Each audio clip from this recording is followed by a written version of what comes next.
প্রিয় দর্শক বন্ধুগণ, আপনারা দেখছেন ২৬ টিভি।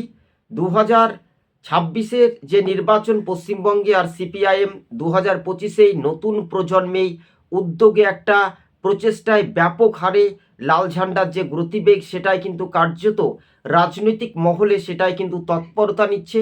তবে বামেদের যে শক্তি প্রয়াস সেটাই আগামী দিন কার্যত যে রাজনৈতিক ভূমিকা হিসেবে কিন্তু বামেরা সেই প্রচেষ্টায় রাজনীতিক ময়দানে জেলায় জেলায় তাদের কর্মী সম্মিলন হচ্ছে, সংগঠন মজবুত হচ্ছে, এমনটাই খবরের ইঙ্গিত।